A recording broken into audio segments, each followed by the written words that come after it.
Bonjour, David Chaz. Je suis le maire de la commune de Goudon depuis 2008. Et effectivement, nous avons vu l'évolution de ce magnifique petit village situé bien écoutez, au pied des Pyrénées et traversé par la rivière La Rosse.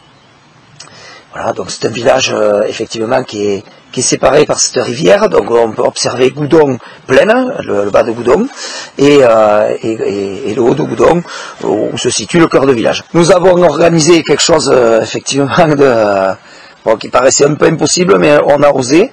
Donc on a reçu en 2024 une course internationale cycliste qui s'appelle le Tour féminin international des Pyrénées. Donc ça a regroupé plein de coureurs. De coureurs féminins du monde entier et qui venaient un peu s'échauffer les mollets bien avant de parcourir le Tour de France.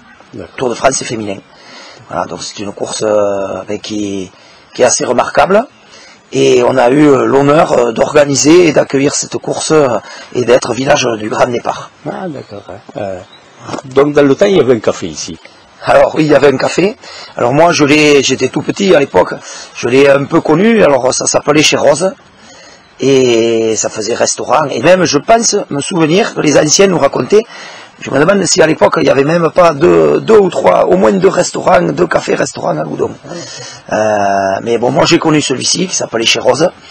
Et donc avec la cabine téléphonique, vous savez, où les gens se rendaient au café pour téléphoner, ça je l'ai connu, l'épicerie avec les petits bonbons de l'époque, et là je remonte, vous voyez, moi j'ai 51 ans, ça doit faire bien 45 ans, quoi. 45 ans, j'ai connu ça, quoi. Voilà. Mais après, alors nous, après, il y avait les anciens qui allaient jouer à la belote le dimanche, malgré que le café soit fermé. On avait gardé quelques traditions. Pour le 11 novembre, à l'époque aussi, on allait boire un petit coup. Et puis, malheureusement, à ce jour, donc le café a été racheté par un particulier, mais le café n'a pas pérennisé. Ouais, d'accord. Ouais. Comme beaucoup de cafés dans notre ruralité, c'est pas facile. Ouais. Mais c'est vrai que c'est un cœur de vie, quoi. Ouais. Donc ça aurait été peut-être bien. Et il y a beaucoup d'associations ici à Goudon? Oui, alors le village est très dynamique.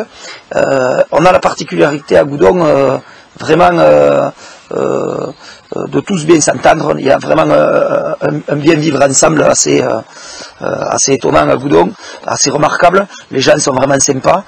Les nouveaux habitants sont intégrés immédiatement au travers de multiples associations, dont vous avez le ping-pong, vous avez le comité des fêtes, vous avez des jeux de tarot, de cartes, et puis bon, on fait aussi des corvées dans le village, donc là, à cette occasion, mais les gens peuvent venir prêter main forte à la commune, et puis ça se termine toujours par un petit gueuleton sympa, et c'est l'occasion de lier amitié.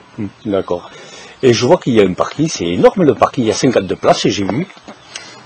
Alors le cœur de village qui a été refait en 2020, on s'est rendu compte que on était limité en place par rapport à l'école. Vous voyez, le matin il y a une école, donc les parents d'élèves avaient peut-être du mal un peu à se garer, à se tourner dans le village. Donc on a décidé l'année dernière d'agrandir ce parking. Et il y avait peut-être 10 places et on l'a passé à 50 places, parce que c'est vrai qu'il y a souvent des marcheurs aussi qui viennent, qui se garent. Vous voyez, on a le lac de l'Arrêt d'Arrêt, qui n'est pas loin, donc c'est synonyme de randonnée. Donc ce parking... Et il y a d'autres randonnées par ici à faire, hein? Oh, des randonnées, il y en a, oui, il y a plein de chemins ici. Bon, moi je suis pas un grand marcheur, je m'arrête à celui-ci que vous apercevez, qui s'appelle le chemin du Gensac, et que l'on a aménagé un peu justement jusqu'à Cabanac.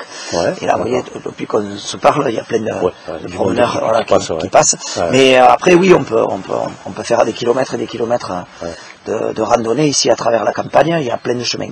D'accord. Il y a combien d'habitants ici alors? Alors le village a vu sa démographie augmenter ces dernières années. On était en 2008 aux alentours de 220 habitants, et aujourd'hui je pense qu'on n'est pas loin des 300. Ouais, d'accord. Ouais. Beaucoup de constructions.